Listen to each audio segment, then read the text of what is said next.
The Kybalion, mental transmutation. As we have stated, the Hermetists were the original alchemists, astrologers, and psychologists, Hermes having been the founder of these schools of thought. From astrology has grown modern astronomy. From alchemy has grown modern chemistry. From the mystic psychology has grown the modern psychology of the schools. But it must not be supposed that the ancients were ignorant of that which the modern schools suppose to be their exclusive and special property. The records engraved on the stones of ancient Egypt show conclusively that the ancients had a full comprehensive knowledge of astronomy, the very building of the pyramids showing the connection between their design and the study of astronomical science. Nor were they ignorant of chemistry, for the fragments of the ancient writings show that they were acquainted with the chemical properties of things. In fact, the ancient theories regarding physics are being slowly verified by the latest discoveries of modern science, notably those relating to the constitution of matter. Nor must it be supposed that they were ignorant of the so-called modern discoveries in psychology.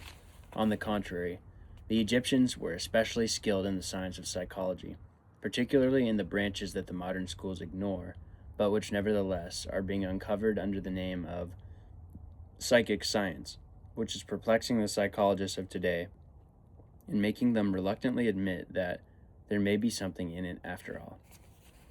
The truth is that beneath the material chemistry, astronomy, and psychology, the ancients possessed a knowledge of transcendental astronomy called astrology, a transcendental chemistry of alchemy, and a transcendental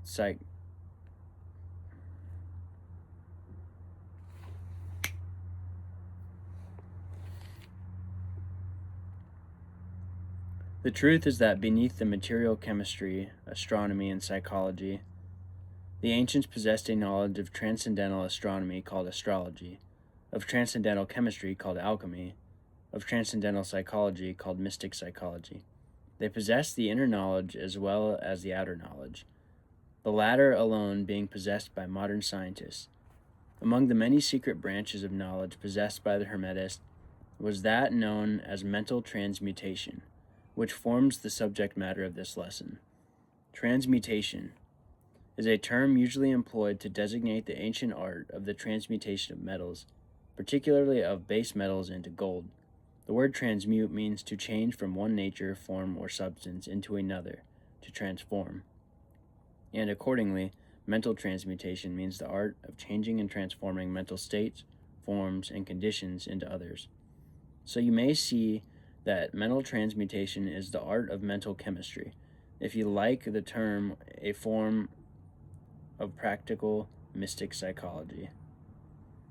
But this means far more than appears on the surface. Transmutation, alchemy, or chemistry on the mental plane is important enough in its effects, to be sure, and if the art stopped there, it would still be one of the most important branches of study known to man. But this is only the beginning. Let us see why.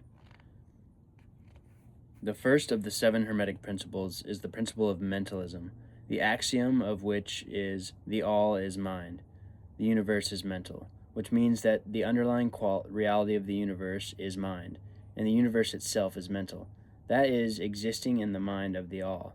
We shall consider this principle in succeeding lessons, but let us see the effect of the principle if it be assumed to be true. If the universe is mental in its nature, then mental transmutation must be the art of changing the conditions of the universe, along with the lines of matter, force, and mind. So you see, therefore, that mental transmutation is really the magic of which the ancient writers had so much to say in their mystical works, and about which they gave so few practical instructions.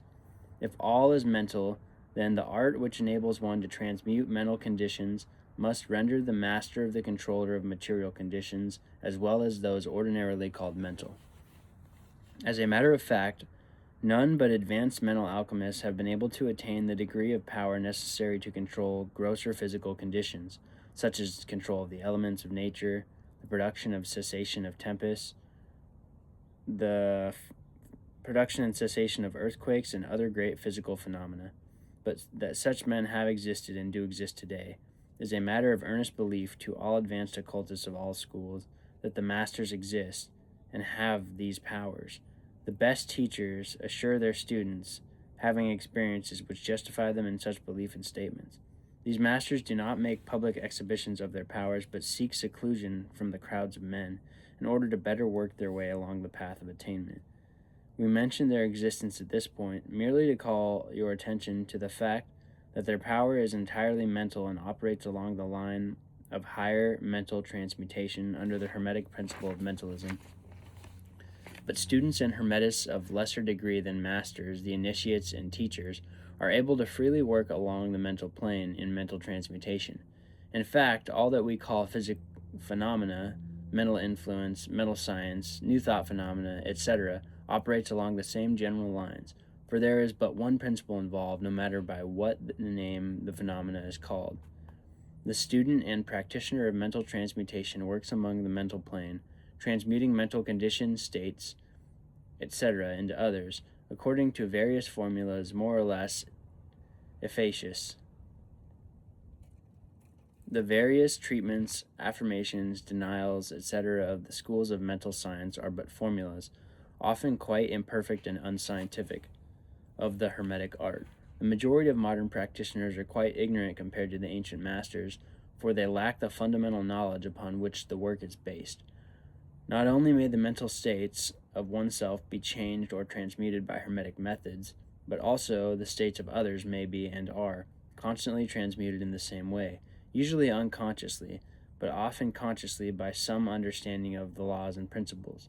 In cases where people affected are not informed of the principles of self-protection, and, more than this, as many students and practitioners of modern mental science know, every material condition, depending upon the minds of other people, may be changed or transmuted in accordance with the earnest desire, will, and treatments of the person desiring changed conditions of life.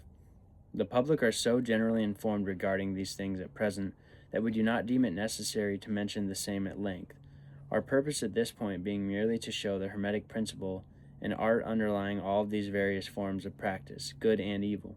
For the force can be used in opposite directions according to the Hermetic principles of polarity. In this little book, we shall state the basic principles of mental transmutation, that all who read may grasp the underlying principles, and thus possess the master key that will unlock the many doors of the principle of polarity. We shall now proceed to a consideration of the first of the Hermetic 7 principles, the principle of mentalism, in which is explained the truth that the all is mind, the universe is mental, in the words of the Kybalion. We ask the close attention and careful study of this great principle on the part of our students, for it is really the basic principle of the whole Hermetic philosophy and of the Hermetic art of mental transmutation.